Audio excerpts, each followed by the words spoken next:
এই তো সেদিন রোজা এলো আর মনে হলো যে সেদিনই আমরা রোজার ডেকোরেশন দিয়ে প্রথম রোজাটা শুরু করলাম। তবে দেখতে দেখতে আজকে প্রায় 19 দিন।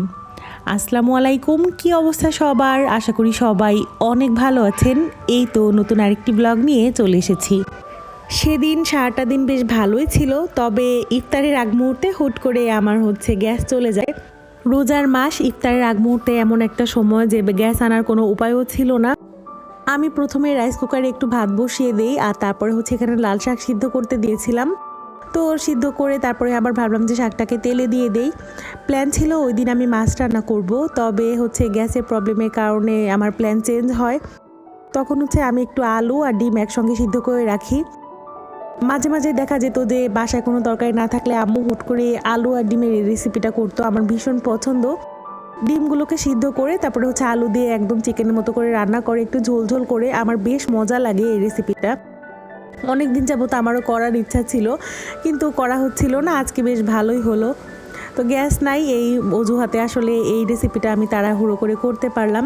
যেহেতু মশলাপাতি সব মাছের জন্য আগেই রেডি করা ছিল, তো সেগুলো দিয়ে আমি রান্না করে ফেলছি। প্রথমে আমি ডিমগুলোকে ভেজে নিলাম, আর আলুগুলো তো আগে থেকে সিদ্ধ করা ছিল। এরপরে তেলের মধ্যে হালকা একটু পেঁয়াজ দিয়ে, সাথে একটু টমেটো পেস্ট আর পেঁয়াজ বাটা একসঙ্গে দিয়ে বেশ ভালো মতো ভেজে নিচ্ছিলাম।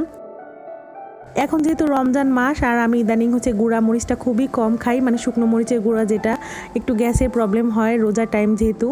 তো আমি বেশি করে কাঁচামরিচও দিয়ে রেখেছিলাম। এরপরে দিলাম আদা বাটা, রসুন বাটা, সব কিছু দিয়ে এখন পরিমাণ মতো গুঁড়ো মশলা দিয়ে দিব।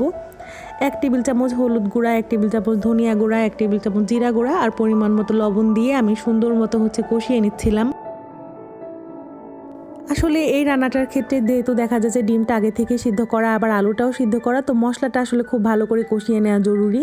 আর সব কিছু বেশ ভালো মতো হয়ে গেলে আমি আলুটাকে প্রথমে দিয়ে একটু ভেজে নিব। বেশি সময় না, 2-3 মিনিট মতো আলুটা ভেজে নিয়ে তারপর ঝোলের পানি দিয়ে এরপরে আবার ডিমগুলোকে দিয়ে দিব।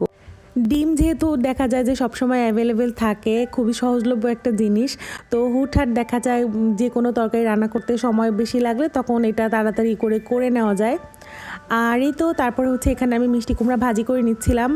দেখা যায় 2-1টা সবজি বেশি করে রাখলে বাচ্চাদের জন্য সুবিধা হয়। আর মিষ্টি কুমড়া ভাজিটা আমার বাসায় সবাই অনেক পছন্দ করে।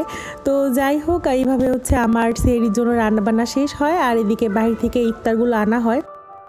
বেশ কিছুদিন যাবত ধরে বাহিরে ইফতার খেতে খেতে আজকে ভেবেছিলাম যে বাসায় ইফতার বানাবো, তবে আজকেও হলো না। আসলে রিজিকে না থাকলে কখনোই হয় না। তারপরেও মহান আল্লাহ তাআলার কাছে সব মিলিয়ে অনেক অনেক শুকরিয়া। তো যাই হোক, আজকের মতো এখানেই বিদায় নিচ্ছি। আল্লাহ হাফেজ।